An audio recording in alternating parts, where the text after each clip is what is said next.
He might get locked up though. Oh. And they're not gonna let him out. Would you fight him in prison? Ortiz. No. Why? He got in trouble over a DUI, so he has to go to court and might do jail time. Really? No, they can't fight up like that. No, you can do this for if I go to the court, tell the judge to holler at me. I'm gonna throw him a little thing to the side, you know what I'm saying? So we make this fight happen. You know? It has to happen. It has to happen. I didn't see that, so even if I need to, holler at the judge and throw him a little something under the table, give Ortiz a pass. I gotta see that. This is, I'm most excited to see that than it was for my fight. So I need to see it. You gonna be at that fight, Berto? Oh yeah. Oh yeah. Where's it gonna be at? They don't know yet. Out here, though. It's gonna be out here. They need to take it back to Carson. They need to take it to Carson. How was it fighting at that at the club? Yeah. I didn't care. It didn't matter. No, but there's so many big fights, so many memorable fights that happen there. Yeah, I love Carson, man. Like I said, it's like a big like a big lion pit in Carson, man. You got a lot of Hispanic fans. You know what I'm saying? They just want to see a good fight. You know, and they're not shy about, letting their feelings be known. So, and I walked into that building, like I said, it was a fire. The lion's there for me. All those Mexicans in there, they booing me. Like Ortiz comes out, they cheering him and shit.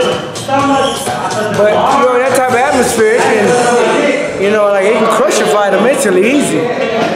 But I was so down there, man, I ain't give a damn about none of that. Like I say, me and the team is already, like we 8-9 weeks of training and preparing for all of that. Me and my man Andre Ward, that's one thing with Dre, like I say all the time. It's not just the physical, man. Like that man trains and works on his mental. Great. Virgil Hunter, he works on our mental. Crazy in the gym. You know what I'm saying? Days when we want to slack, days when we don't got the best sparring days when you normally lay off and do whatever. Man, he pounds your mental, man, the whole time. If you're not strong enough, you can't come down that way and train. I'll let you know it now. He's gonna expose you. So, we were just so focused down there mentally, man. I didn't care who was in the arena. He could have had, his family reunion in that bitch. It wasn't gonna make no difference. He was got to see me, and all of his, family in there would have had to see me. You know what I mean? They wasn't gonna be in there with him. So I was just thinking about I'm gonna hurt him in front of all of his people. And you know what I mean? That's how it went down. So I believe you. You know why? Because that mental stuff. Because Andre had to overcome a real big moment in the Kovalev fight. You had to overcome the knockdown in the Victor Ortiz fight. I believe you guys when you say that mental. Oh yeah, that mental game is. The mental game is everything, man. At the beginning of my career, I seen guys, real tough in the dress. On the scale, and I seen them in the dressing room getting ready for fights, and just them hearing the crowd and hearing their opponent in the next door, pounding on the mitts, getting ready. I seen guys crack and tell their coaches to take the gloves off and I ain't doing this and pack their bags and walk out. I seen that a couple times. When does it hit you the most, Andre? When you're walking out, when you're in the dressing room, when the fighters have to start doing? I think with guys it's different. You know what I mean?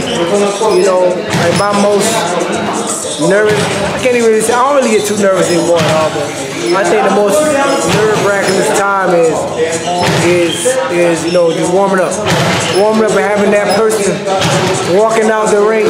Walking in our dressing room. Okay, you got 20 minutes. Come back. You got 10 minutes. You got 5 minutes. It's almost time to walk. That's like probably the most nerve-wracking time. Countdown. So Mike Tyson said he was scared, and he was getting people's heads and they didn't want to quit before they. Of course. Like I said, it's a whole mental game, man. It's a fight game. It's 90-95% mental, man. Like I said about Ronda Rousey the other day. Ronda Rousey, she still has all the skills that she came in the game with. But right now, the last 5 to 6 girls that she beat, they can face her right now and probably beat her. Just because mentally, she's just in a whole different type of space. You know what I'm saying? She's in a different type of space, man. She, Like it was something that told her, the fight with Holly Holmes that told her that she wasn't as bad as she is, or she needs to do this different, or like I heard that, you know, for this last fight, you know, she wanted the Big Bear to train. That was the first time leaving, you know. When you find that, a space of, you know, feeling like you're not the same, look for so many different ways to try to, you know, see if you can try to put that back in your head. You know, like I said, she went to Big Bear and she's on all these new vitamins, and so she started looking for answers, man. But not to know, man, the answer's right here all the time. Like I said, I know about it because I went through it. You know what I'm saying? But like I said, I mean, everybody responds to it differently. A lot of people come back from it, a lot of people don't. And you know, sometimes it takes a real life situation to try to strengthen you up, or it's just going to continue to break you, man, and just come from where I come from.